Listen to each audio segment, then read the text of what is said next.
and this is Top Shelf Dog Food Poker coming at you.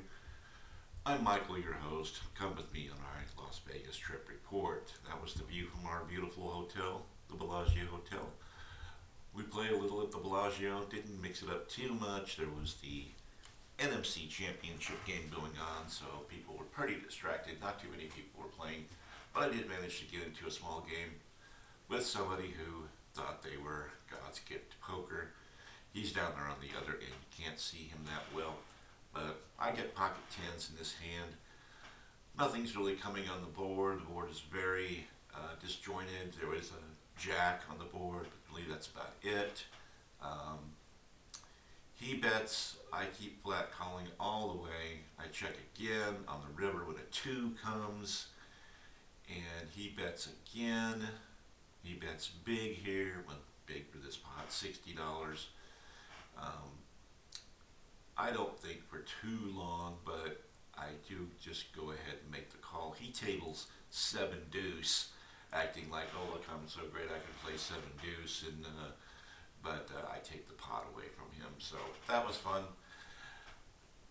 Our view from the Bellagio was pretty good. We were back a little ways, but you could see some of the fountains, and it was a nice hotel, but very large, very crowded. Here's a little foreshadowing. I'm playing Deuces Wild, my favorite game, and I get 3 deuces and a straight flush. Now, I do decide to throw this away.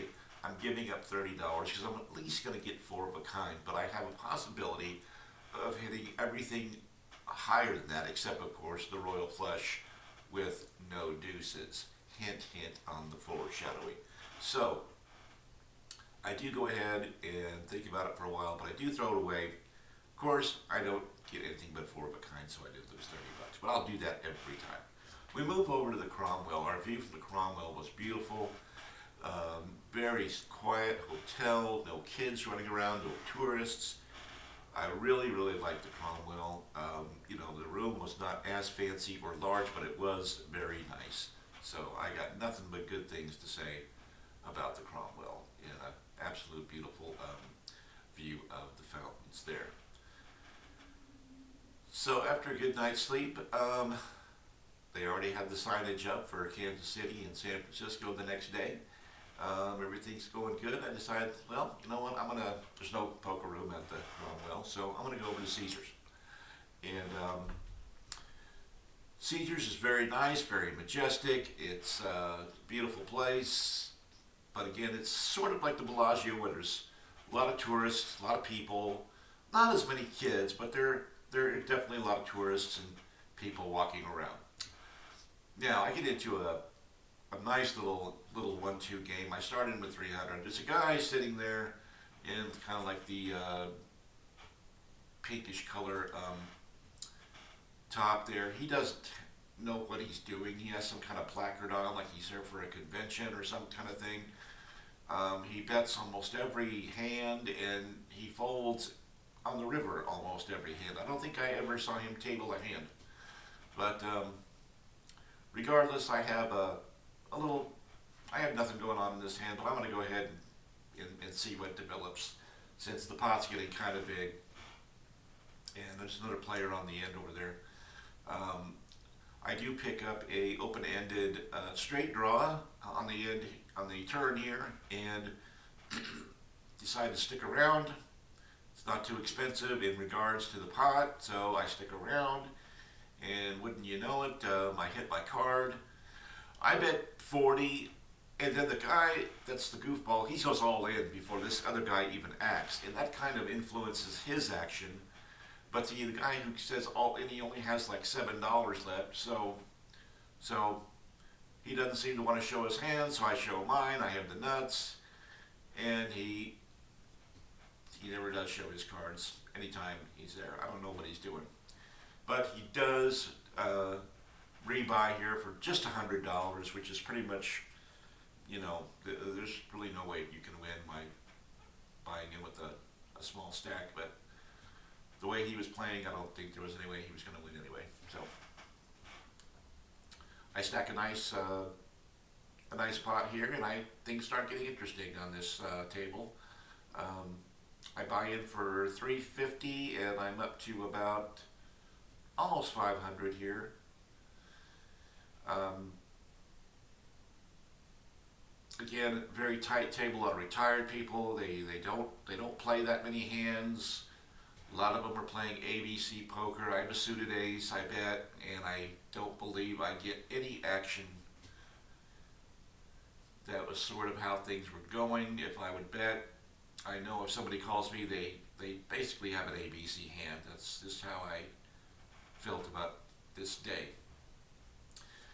So we're getting up there. We got about 600 now, and we're in another hand.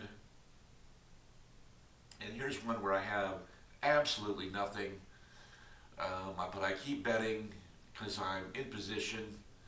An ace comes on the river. I just go ahead and bet it, trying to take down a small pot with a small bet.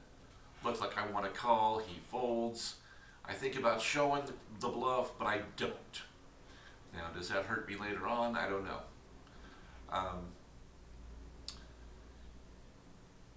So the Caesars Palace poker room is very nice. It's very, everything's really nice there. We're kind of moving along here. As you see, my stack keeps growing. I'm up to almost $1,000. And I will admit, I'm hitting a lot of hands. The cards are falling my way. Here I catch a straight on the, not that that's straight, but I do catch a straight on the river, and I go ahead and bet 100, and the guy folds. Now, maybe if I showed the bluff earlier, he might have stuck around, but he folded pretty fast, so who knows, maybe not. We end up, we're up about maybe 1050, or no, I started with 350, I'm up over 1,000, so I'm up about $800 here is where I'm at. Not getting much action from anybody. I'm kind of, they know I'm running good and I'm betting wild, so they're kind of staying away from me.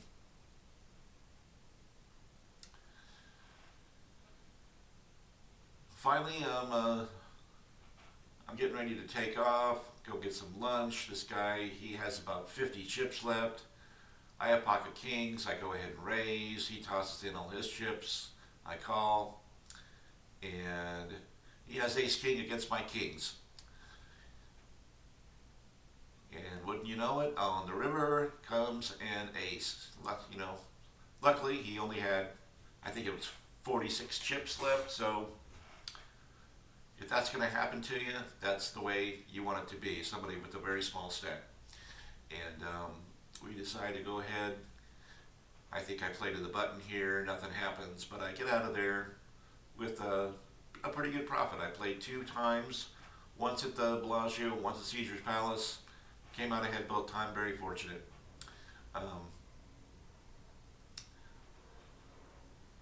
We decide to go ahead and get dinner at Giada, and I will tell you one thing, this seafood tower, was it good? Yeah, duh, it sure was. I recommend Giada, very expensive restaurant. And now we're getting our coffee the next day, and oh my God, here it comes, the Royal Flush with no deuces. I get a nice little parting gift of $4,000, and we are just happy as can be. We head for the airport, and please like and subscribe. Follow me on Instagram, Top Shelf Dog Food Poker, and please follow my beautiful partner, Daphne, at Fern Connections. We will see you next time.